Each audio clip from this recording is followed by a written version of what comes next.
Yaşasın Cumhuriyet les poulets, j'espère que je prononce bien, ne m'en voulez pas pour mon accent. Je vous souhaite un bonjour de la République, nous sommes le 29 octobre 2019. Je voulais faire une petite vidéo pour vous présenter un bonjour de la République. Je trouvais ça normal, je vis à Istanbul depuis 2 ans et demi et là je vais faire une petite vidéo assez courte sur voilà, la signification du drapeau turc pour un hommage au jour de la République qui est aujourd'hui même. Vous pouvez voir déjà il y a plein de drapeaux un peu partout. Voilà, vous avez tous les drapeaux ici dans la rue. Tout en contrebas aussi plein de drapeaux. Donc c'est vraiment la fête aujourd'hui. Je vais vous faire une vidéo sur la signification du drapeau turc. Allez, à tout de suite.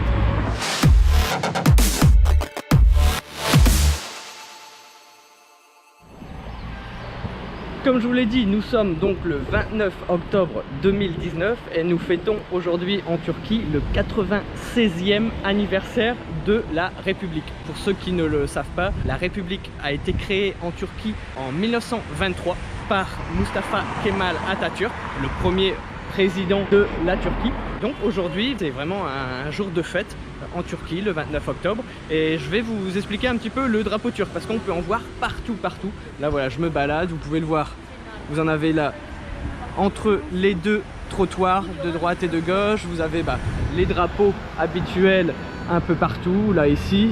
Vous avez encore un drapeau, je ne sais pas si vous le voyez, un petit drapeau au niveau d'un balcon. Donc les drapeaux sont sortis en ce jour de fête. Il faut savoir, le drapeau turc, là comme vous pouvez le voir, il est rouge avec un croissant et une étoile à 5 branches.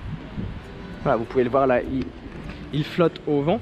Pour la petite histoire, ce drapeau, le drapeau turc, aurait été imaginé en 1071 par le sultan Alp Arslan. Après une bataille, il aurait vu plein de guerriers turcs sur le sol, sur le champ de bataille, avec du sang, des mares de sang un peu partout. Et en fait, il aurait vu la réflexion de la lune et des étoiles dans la mare de sang, donc la mare de sang rouge, et il aurait vu la réflexion, et c'est comme ça qu'il aurait eu l'idée d'en faire le drapeau de la Turquie. C'est vraiment une histoire qui m'a surpris quand on me l'a raconté. Je la trouvais assez sympa, même si c'est une légende, c'est pas vraiment l'origine du drapeau de la Turquie, mais je trouvais ça assez intéressant de vous raconter ça. Il a repris le rouge du sang, plus le croissant de lune blanc, plus l'étoile blanche, parce qu'il a vu la réflexion dans la mare de sang après une bataille. Voilà, en 1071, donc ça remonte à plusieurs années. Et il faut savoir que maintenant, l'étoile du drapeau comporte 5 branches, alors qu'avant, pendant l'Empire ottoman, juste avant ce drapeau-là, c'était une étoile à 8 branches. Donc voilà, il ne faut pas le confondre. Et aussi, je précise aussi qu'il ne faut pas confondre le drapeau turc avec le drapeau tunisien. Vous allez voir le drapeau turc ici, et vous allez voir le drapeau tunisien là.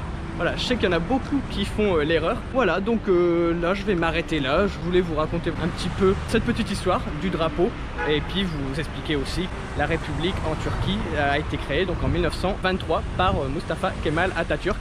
Et là vous pouvez voir plein de drapeaux partout. Voilà, le drapeau. Et vous avez au milieu aussi Atatürk. Voilà, en bleu, ce sont toutes des photos, voilà, des fanions à l'effigie de Atatürk. J'espère que cette vidéo un peu différente de celle que je fais d'habitude, donc plus culturelle, informative sur l'histoire de la Turquie vous aura plu. N'hésitez pas à laisser le pouce gris en l'air, à vous abonner si ce n'est pas déjà fait, à me suivre sur Instagram si vous voulez voir un peu mon quotidien ici à Istanbul. Je vous souhaite encore un bon jour de la République à tous les Turcs et je vous dis à bientôt pour la prochaine vidéo. Tchuss les poulets!